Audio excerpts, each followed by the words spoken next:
아름다운 찬미 감사드립니다. 출애굽기 18장에 보면 모세의 장인 이드로가 이스라엘 백성들이 애굽에서 나와서 가까이 오고 있다고 하는 소식을 듣습니다. 소식을 듣고 모세 아내 십보라와 모세의 두 아들 게르솜과 엘리에셀을 데리고 모세를 만나러 옵니다.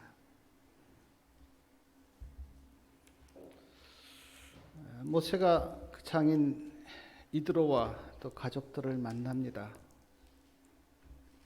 그리고 성경에 보니까 절하고 또 입맞추고 문안하고 그리고 장인 이드로와 가족들을 장막으로 그렇게 초대해요. 제가 생각해 보건대 모세가 도망가서 갈 데 없는 나그네였던 사람을 이드로가 집으로 이렇게 데리고 와서 함께 살고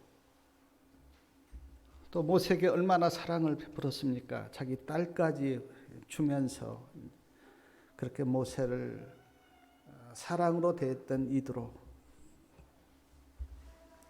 그런 후에 이스라엘 백성들을 애굽에서 구원해 내려고 애굽으로 갔다가 지금 오랜만에 만났는데 얼마나 반가웠을까. 제가 상상을 해보는데 참 그 만남이 아주 즐거웠을 것 같아요. 가족들도 만나고 또 장인 이드로도 만나고. 그리고 제가 증언의 말씀을 보니까 모세가 장인 이드로에게 그동안에 있었던 일을 아주 자세하게 이야기합니다. 애굽에서 어떻게 나왔는지 그것도 이야기하고요. 홍해를 어떻게 건넜는지 그 이야기도 하고 또 만나가 하늘에서 어떻게 내리게 되었는지도 이야기하고 반석에서 물이 어떻게 나왔는지도 이야기해요. 그동안에 하나님께서 베푸셨던 은혜를 모세가 장인 이드로에게 다 이야기합니다. 가족들에게도 이야기하고요. 장인 이드로가 그 하나님께서 이스라엘 백성들을 어떻게 구원했는지 그 이야기를 듣고 어떻게 이야기하냐면 출애굽기 18장 말씀 한번 보겠습니다. 출애굽기 18장 10절하고 11절을 우리가 같이 한번 읽어보겠습니다. 출애굽기 18장 10절하고 11절이요. 가로되 여호와를 찬송하려다 너희를 애굽의 사람의 손에서와 바로의 손에서 건져내시고 백성을 애굽 사람의 손 밑에서 건지셨도다. 이제 내가 알았도다. 여호와는 모든 신보다 크심으로 이스라엘에게 교만히 행하는 그들을 이기셨도다 하고 하나님을 찬송해요. 하나님이 너희를 건지셨구나. 하나님은 모든 신보다 크시도다. 그러면서 하나님을 이드로가 찬송해요. 그리고 12절에 보니까 하나님께 번제물과 희생제물을 가져와서 번제물을 드리고 희생제물을 드리고 아론과 이스라엘 모든 장로와 함께 떡을 뗐다 그랬는데 증언해 보니까 아주 큰 향연을 배설했다. 그렇게 나옵니다. 그리고 그 다음날 모세가 아침부터 저녁까지 이스라엘 백성들을 재판하는 그 장면을 이드로가 보고 말씀해 보니까 이드로가 모세에게 권면하기를 어찌하여 혼자 아침부터 저녁까지 백성들을 재판하느냐. 그대가 하는 일이 성경에는 선하지 못하다 그랬는데 그대가 하는 일이 옳지 못하다. 그리고 지혜롭지 못하다. 혼자 백성들을 재판하니까 그대도 힘들고 재판을 받은 백성들도 힘들지 않느냐. 출애굽기 18장 21절에 보니까 제덕이 겸전한 자, 곧 하나님을 두려워하며 진실무방하며 불의한 일을 미워하는 자를 택하여 천부장과 백부장과 50부장과 10부장을 삼아서 그들로 작은 문제는 백성을 재판하게 하고 그대는 큰 문제만 재판하라고 권면합니다. 모세가 자기는 이들의 말을 들어요. 그리고 천부장과 백부장과 50부장과 10부장을 세워서 백성을 재판하게 합니다. 그리고 자신은 아주 큰 문제만 재판을 해요. 제가 여기서 깨닫는 게 하나가 뭐냐면 모세가 이드로의 권면을 받아들였다고 하는 거예요. 모세는 하나님이 택한 종이에요. 그리고 이스라엘 백성들을 지금 약 200만이나 되는 이스라엘 백성들을 이끌고 가는 위대한 지도자입니다. 이드로는 미디안 제사장이에요. 미디안 제사장의 권면을 하나님의 종 모세가 받아들이기가 쉽지가 않았을 텐데 모세는 그것을 받아들여요. 저는 여기에서 모세의 위대함을 보는데 모세는 참으로 겸손한 사람이구나. 아무리 장이지만 그래도 이방 나라의 제사장인데 미디안의 제사장의 권면을 받기가 하나님의 종으로서 쉽지 않았을 건데 그 권면을 받아들이는 모세의 모습을 보면서 모세는 참 겸손한 사람이구나. 그걸 느꼈어요.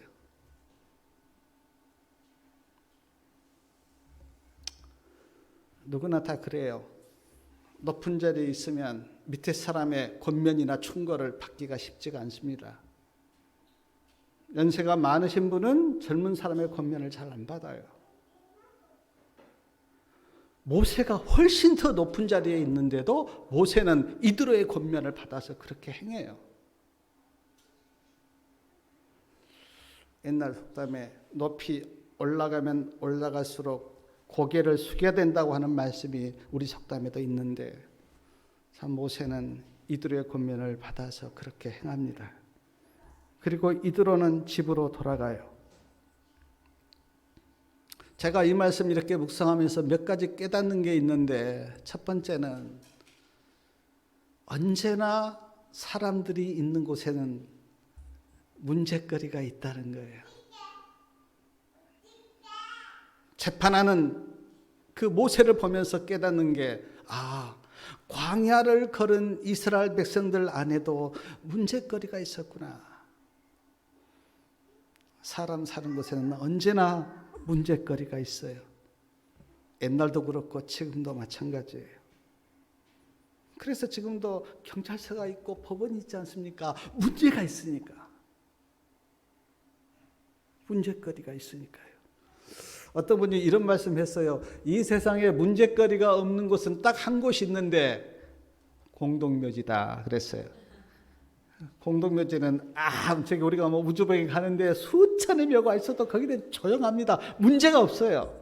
근데 살아있는 사람이 있는 곳에는 문제가 있어요. 생각이 다릅니다. 각자. 보는 시각이 달라요. 이해관계도 다릅니다. 그리고 인간에게는 욕심이 있고 이기심이 있어요. 그러므로 문제거리가 있는 거예요.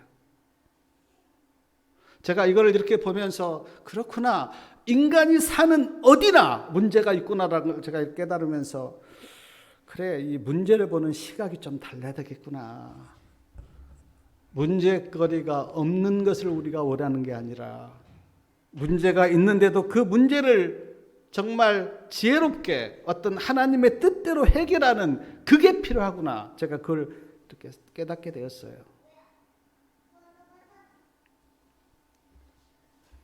또 하나 제가 여기서 깨닫는 게 참 이드로의 지혜. 참 이드로는 참 지혜로워요. 어떻게 이스라엘 백성들은 그걸 다 보지 못했는데 이드로가 그걸 보게 됐을까? 그리고 모세에게 권면하기를 천부장과 백부장과 50부장과 10부장을 세워서 재판하라고 하는 이 권면을 어떻게 했을까? 이드로의 지혜를 내가 보게 되었는데, 제가 인생을 살아보면서 지금 와서 깊이 깨닫는 게 뭐냐면 지혜예요, 지혜. 가장 필요한 게 제가 살아보니까 지혜예요. 지식 물론 많으면 좋겠죠. 그러나 그 지식을 지혜롭게 쓰지 못하면 그 지식이 별 의미가 없어요. 그런데 어떤 사람은 많이 배우지 못했는데도 아주 지혜롭게 그 생활하고 그 지식을 지혜롭게 쓰는 사람이 있는데 그 사람이 굉장히 큰 영향을 끼쳐요. 우리가 좀 잠언을 공부하고 있는데 잠언에서 가장 많이 등장하는 단어가 지혜입니다. 지혜가 보배로보다 더 귀하다. 가장 귀중한 것은 지혜다. 잠언에서 그렇게 솔로몬이 그렇게 느끼고 잠언을 기록한 거예요. 지혜가 필요하다. 근데 지혜는 어디에서 옵니까? 하나님의 말씀에서 오고 하나님께서 와요. 이 세상에 아주 배운 사람들도 그렇게 지혜롭지 못한 걸 우리가 봐요. 왜냐하면 하나님을 아는 지혜가 그에게 없기 때문에. 사랑하는 여러분, 지혜로운 사람이 되시기 바랍니다. 그래야 말하는 것도 그렇고 삶도 그렇고 아주 지혜롭게. 그래서 저는 이드로의 지혜, 사람들이 다 보고 있었는데 사람들은 잘 몰랐어요. 근데 이드로는 지혜롭게 딱 그거를 캐치를 하고 모세에게 권면하는, 그걸 보면서 정말 지혜가 필요하구나. 또 하나 제가 이 말씀을 이렇게 묵상하면서 마음속에 느껴졌던 게, 왜 다른 사람은 못 봤는데 이드로는 그게 보였을까? 제가 생각을 해보니까요, 나와 관심이 없는 사람들이 하는 행동들은요 별로 제가 보이질 않아요. 근데 내 자녀가 되었든 또 내 부모가 되었든 내 형제가 된 한 일은 딱 눈에 띄어요. 사람들은 다 그냥 무심코 다 그냥 지나가요. 근데 그 사람이 내 가족이면요 딱 눈에 띄어요. 저는 그 어린 아이를 키운 그 부모들을 제가 이렇게 보면 그래요. 똑같이 다 자요. 근데 어린아이가 좀 움직이거나 그러면요 엄마는 깨요. 엄마는. 다른 사람은 몰라요. 근데 엄마는 애가 어떻게 반응한 것에 대해서 아주 본능적으로 민감해요. 왜냐하면 자기 자식이니까. 그런 생각하면서 제가 마음속에, 우리가 다 하늘 가족인데, 우리가 하늘 가족이라고 하는 시선으로 우리가 뭐 어떤 형제를 보거나 또 우리 교인들을 본다면 우리의 마음이 얼마나 아름다워질까? 그런 생각을 제가 해봤어요. 또 하나, 오늘 말씀 이렇게 보면 천부장, 백부장, 50부장, 10부장을 세우면서 아무나 세우지 않았고, 저기 21절이요. 출애굽기 18장 21절에 보면 천부장, 백부장, 50부장, 10부장을 세우면서 그 자격이 나오는데, 온 백성 가운데 제덕이 겸전한 자, 곧 하나님을 두려워하며 진실무방하며 불의한 일을 미워하는 자를 빼서 백성 위에 세우라 그랬어요.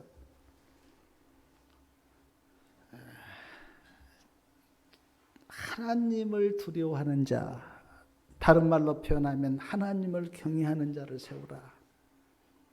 진실무방, 이 말은 저는 믿음이 있는 자라는 의미라고 저는 받아들이는데, 믿음이 있는 자를 세우라. 그리고 불의를 미워하는 자를 세우라. 사랑하는 여러분, 오늘 또 하나님은요, 누가 하나님을 경외하는지 보고 계셔요. 누가 믿음이 있는지 오늘 또 하나님은 보고 계세요. 누가 불의를 미워하는지 하나님은 보고 계세요. 저는 사무엘 시대를 이렇게 제가 말씀을 보면서 이런 마음속으로 질문을 했던 기억이 있는데, 그때 참 제사장도 있었고 어른들도 많았는데 꼭 하나님이 어린 사무엘을 부르셔야만 했을까? 사무엘 말고는 아무도 부를 사람이 없었단 말인가? 제사장도 많았는데, 그리고 어른들도 그렇게 많았는데 하나님이 부를 사람이 그렇게 없었단 말인가? 근데 우리가 말씀을 보면 진짜 부를 사람 없었어요. 아무도. 그래서 하나님께서 어린 사무엘을 그렇게 부르신 거예요. 교육 73페이지에 이런 말씀이 있는데 제가 읽어드리겠습니다. 세상의 가장 큰 결핍은 인물의 부족이다. 그 인물이란 매매되지 않는 사람, 저희 심령 속이 진실하고 정직한 사람, 죄를 그대로 죄라고 부르기를 부끄러워하지 않는 사람, 마치 나침판의 바들이 틀림없이 남북을 가리키듯이 양심이 그 의무에 충실한 사람, 비록 하늘이 무너질지라도 옳은 일을 위하여 굳게 서는 그런 사람이 필요하다. 오늘 이 시대도요, 진짜 하나님이 쓰실 인물이 필요한데 그 인물이 없어요. 잘. 인물의 부족이에요. 요즘 보면 국회가 얼마나 서로 싸우고 그렇습니까? 저는 정치를 잘 모르지만 많은 사람들이 이렇게 얘기합니다. 한국을 이끌 인물이 부족하구나. 그렇게 이야기한 걸 제가 들었어요. 인물이 없다는 거예요. 인물이.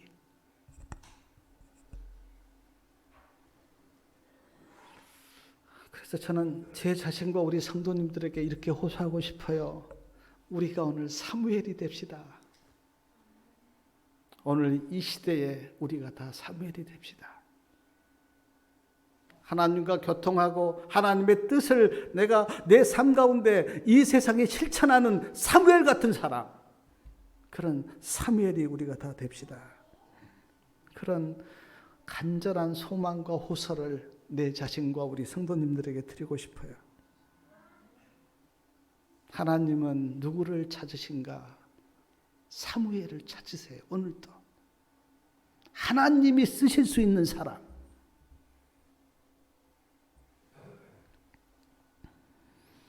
그리고 출애굽기 19장 1절에 보니까 이스라엘 백성들이 이제 시내산에 도착했습니다. 르비딤을 떠나서 시내산에, 2절에 보니까 그들이 르비딤을 떠나 시내 광야에 이르러 그 광야에 장막을 치되 산 앞에 장막을 치니라. 시내산에 이르렀어요. 시내산을 우리가 호렙산이라고도 부르는데 같은 이야기예요. 2절에 보니까 여호와께서 모세를 불러 말씀하십니다. 너는 이같이 야곱 족속에 이르고 이스라엘 자손에게 고하라. 3절에 그렇게 나오죠. 모세가 하나님 앞에 올라가니 여호와께서 산에서 그를 불러 가라사대 너는 이같이 야곱 족속에 이르고 이스라엘 자손에게 고하라. 그리고 어떤 말씀을 하냐면 4절부터 6절까지 말씀을 하는데, 출애굽기 19장 우리 4절부터 6절 말씀을 다 함께 한번 읽어보겠습니다. 나의 애굽 사람에게 어떻게 행하였음과 내가 어떻게 독수리 날개로 너희를 업어 내게로 인도하였음을 너희가 보았느니라. 세계가 다 내게 속하였나니 너희가 내 말을 잘 듣고 내 언약을 지키면 너희는 열국 중에서 내 소유가 되겠고 너희가 내게 대하여 제사장 나라가 되며 거룩한 백성이 되리라. 너는 이 말을 이스라엘 자손에게 고할지니라. 아주 중요한 이야기예요. 이 말씀 우리가 참 많이 들었습니다. 근데 저는 그 4절 끝에 너희가 보았느니라. 첫 번째 이 말씀이 마음에 좀 와 닿았는데, 너희가 보았다. 내가 애굽 사람에게 어떻게 행한 것 너희가 보았다. 그리고 내가 너희를 어떻게 인도했는지 독수리 날개로 너희를 업어 내게로 인도하였음을 너희가 보았다. 하나님이 그렇게 너희가 보았지 않느냐. 애굽에서 내가 너희를 어떻게 구원했는지 그리고 어떻게 인도했는지 너희가 보았지 않느냐. 하나님께서요, 중요한 말씀을 하기 전에 하나님이 어떻게 말씀하시면 내가 너희에게 어떻게 사랑을 베풀고 은혜를 베풀었는지 너희가 봤지 않느냐. 십계명을 이야기할 때도 십계명을 이야기하지 않고 내가 너희를 애굽에서 구원한 여호와다 그렇게 이야기해요. 하나님이 나를 얼마나 사랑하셨고 어떻게 은혜를 베풀었는지를 깨달아야 그 다음 하나님의 말씀이 마음에 와 닿아요. 그걸 깨닫지 못하고 그냥 어떤 명령이나 순종을 이야기하면요, 마음에 와 닿질 않아요. 내가 너희를 애굽에서 어떻게 구했는지 그리고 홍해를 어떻게 건너게 했고 그걸 너희가 다 봤지 않느냐.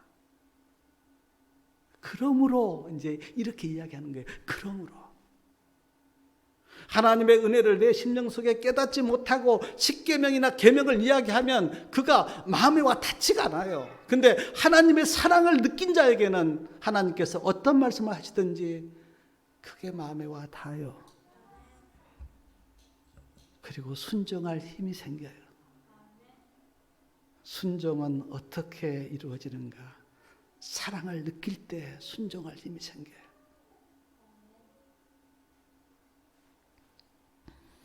그러면서 5절에는 이렇게 이야기합니다. 세계가 내게 속하였는데 너희가 내 말을 듣고 내 말을 들으라.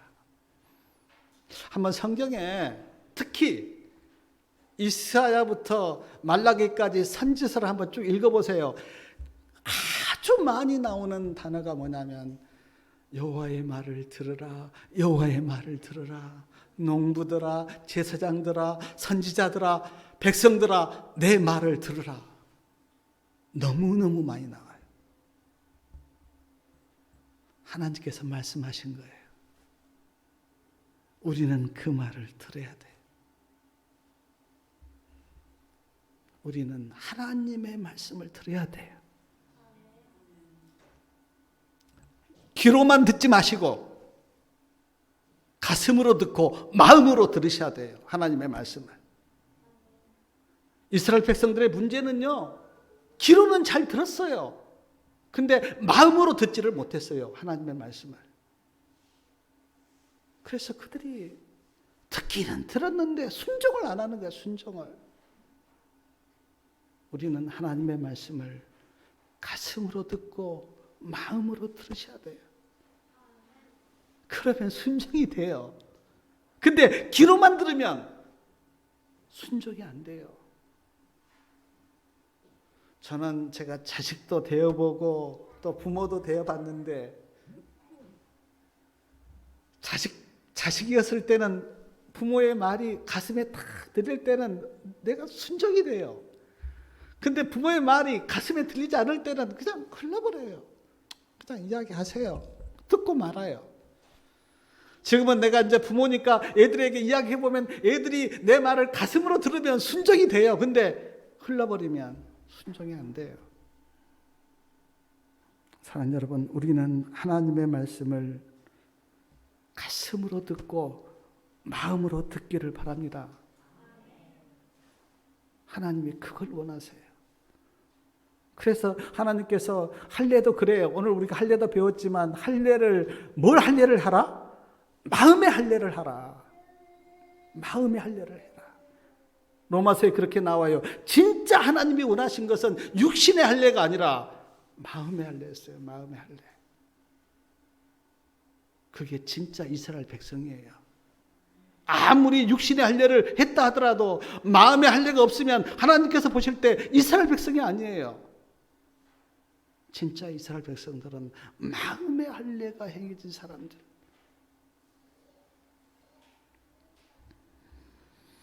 그 다음에 말씀하시기를 내 언약을 지키면 그랬어요. 5절의 중간에 보니까 내 언약을 지키면. 사랑하는 여러분, 하나님과 우리가 언약을 맺었다고 하는 것을 아십니까? 하나님과 우리가 언약을 맺었어요. 그래서 하나님과 우리가 지금 언약 관계에 있어요. 언약 관계. 우리는 언약 맺은 백성이에요. 하나님과 내가 언약을 맺었다고요. 마치 결혼하면 신랑과 신부가 어떤 약혼식을 하듯이 하나님과 우리가 언약을 맺었다고요. 그걸 성경에서는 아버지와 아들로 표현하기도 하고 신랑과 신부로 표현하기도 하는데 언약을 맺었다고요. 우리가 언약 맺은 백성이에요. 성경을 우리가 구약과 신약 그렇게도 부르는데 구약과 신약이라고 하는 그 의미가 뭡니까? 언약이란 뜻이에요. 성경은 언약의 책이에요. 근데 문제는 하나님은 언약에 신실하시는데 하나님은 틀림없이 그 언약을 지키시는데 문제는 우리가 언약을 지키질 않아요.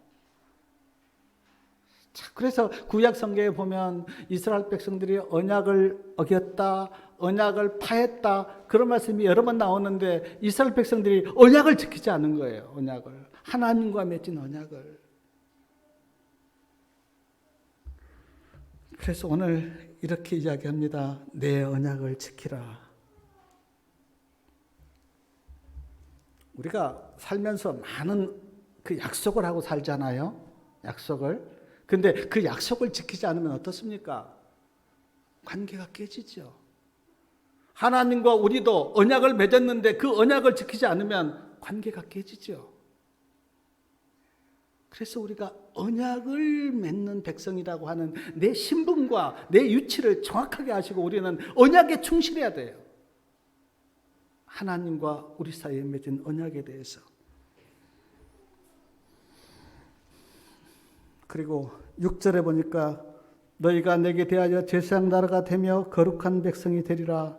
너는 이 말을 이스라엘 자손에게 고할지니라. 제사장 나라가 되겠다. 그리고 거룩한 백성이 되겠다. 5절 끝에다 보니까 너희는 열국 중에서 내 소유가 되겠다. 얼마나 큰 축복인지 몰라요. 하나님의 소유. 그리고 제사장 나라. 그리고 거룩한 백성이 될 거다. 제가 지금 공적으로 보면 이스라엘 백성과 하나님이 지금 시내산에서 처음 만나는 거 아닙니까? 물론 그 전에는 모세를 통해서 하나님께서 많은 기적을 베푸셨지만 그러나 지금 모세를 통해서 하나님께서 이야기한 거고 지금 시내산에서 하나님이 강림하셔서 이스라엘 백성들을 지금 만나는 지금 그때인데 하나님께서 모세에게 이렇게 이야기하는 거예요. 너 기억해라. 내가 너를 얼마나, 내가 이스라엘 백성들을 얼마나 사랑했는지 봤지 않느냐. 그러므로 내 말을 잘 듣고 내 언약을 지키고 그러면 너희가 열국 중에서 내 소유가 되겠고 제사장 나라가 되며 거룩한 백성이 될 건데 이거를 이스라엘 백성들에게 구하라. 지금 하나님이 그렇게 말씀하신 거예요. 말씀해 보니까 여호와께서 모세에게 그렇게 한 그 말씀을 모세가 장로들에게 이야기합니다. 그리고 장로들이 백성들에게 이야기해요. 근데 백성들이 어떻게 대답했는지 출애굽기 19장 8절 한번 말씀 좀 같이 읽어보겠습니다. 백성이 일제히 응답하여 가로되 여호와의 명하신 대로 우리가 다 행하리이다.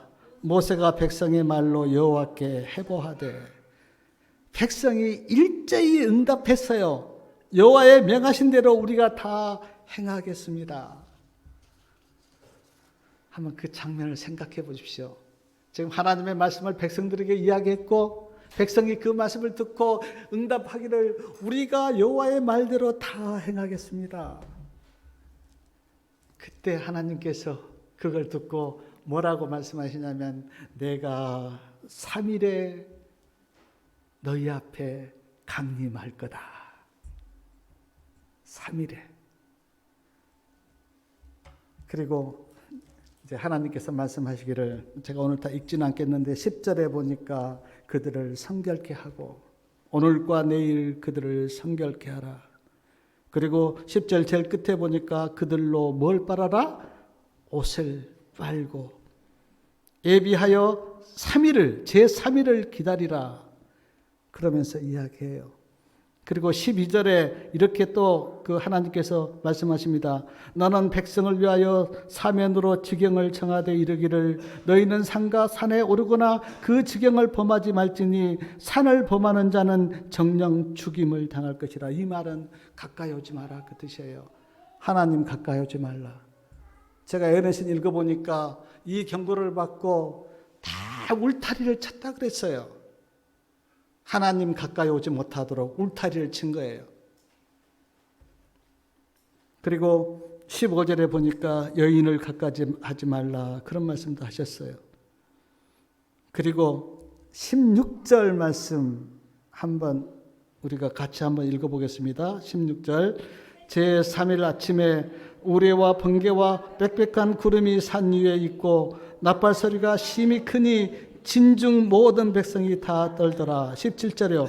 모세가 하나님을 맞으려고 백성을 거느리고 진에서 나오매 그들이 산 기슭에 섰더니 18절 시내산의 연기가 자욱하니 여호와께서 불 가운데 거기 강림하심이라. 그 연기가 옹기점 연기같이 떠오르고 온 산이 크게 진동하며 나팔 소리가 점점 커질 때 모세가 말한즉 하나님의 음성으로 대답하시더라. 하나님이 시내산에 강림하신 거예요. 강림하실 때 그 장면을 한번 보십시오. 자, 우레가 났고요. 번개와 빽빽한 구름이 산 위에 있고요. 제가 그 증언의 말씀 보니까 구름이 산 위에 있었는데 그 구름이 쫙 내려서요. 온 시내산을 다 덮은 거예요. 앞이 안 보인 겁니다. 다 구름이 쫙 덮여 있어서 지금 앞이 안 보여요. 근데 나팔 소리가 쫙 났는데 모세가 백성들을 다 지금 데리고 그 시내산 앞에 서 있는데 하나님이 거기에 강림하셨는데 하나님은 볼 수가 없는데 뭐만 들렸다 그랬어요? 예? 19절 끝에 보니까 하나님이 음성으로 대답하시니라. 하나님의 음성만 들린 거예요. 제가 이렇게 이 말씀 이렇게 묵상하면서 그 하나님의 유대하심과 하나님의 엄유하심과 그 하나님의 하나님 되심이 이렇게 느껴지면서 야, 내가 믿는 그 하나님이 이렇게 높고 위대하시고 참 그렇구나. 내가 하나님 앞에 이제 좀 경건하게, 우리가 지금 하나님을 볼 수는 없지만 우리가 다 하나님 앞에 있다 그렇게 이야기하지 않습니까? 예배도 우리가 하나님께 드린다 그렇게 이야기하잖아요. 이 하나님 앞에 우리가 정말 경건하고 거룩하게 내가 살아야 되겠구나. 성결케 하라는 말씀이 있는데 하나님 앞에 성결해야 되겠구나. 오늘 말씀 이스라엘 백성들이 하나님이 강림하신다고 하니까 나팔을 불 때 이스라엘 백성이 다 떨었다 그랬어요. 오늘 우리는 하나님이 안 보이니까 너무너무 경솔해요. 내가 하나님 앞에 있다고 하는 임재의식이 우리에게는 없어요. 하나님의 임재를 내가 느끼고 살아야 되는데 우리 가슴속에 하나님의 임재의식이 없기 때문에 우리의 말과 행동이 너무 세상 사람하고 똑같아요. 제가 성경을 보면서 가장 놀랬던 말씀이 뭐냐면 너희 안에 예수님이 계신다. 믿습니까? 하나님이 너희 앞에 있다. 우리 안에 정말 예수님이 계신다고 하면 그렇게 살 수 있습니까? 제가 보니까 안 믿는 것 같아요. 내 심령 속에 성령의 임재가 있고 예수님이 내 안에 거하신다 그렇게 말씀하셨고 우리와 함께 있다 그렇게 말씀하셨는데 안 믿는 것 같다고요. 정말 믿는다면 그렇게 말할 수 없고 그렇게 행동할 수 없죠. 예수님이 나와 동행하신다. 하나님이 내 앞에 계신다. 그것 하나만 온전하게 믿어도 아마 이 세상에서 가장 믿음 좋은 사람 될 거예요. 저는 그렇게 믿습니다. 그 한마디만, 예수님이 내 안에 계셔. 하나님이 나와 함께 하셔. 이 하나만 내가 정말 말씀을 붙들고 살아도 아마 우리의 믿음이 달라질 거예요. 아니, 지금 이스라엘 백성들이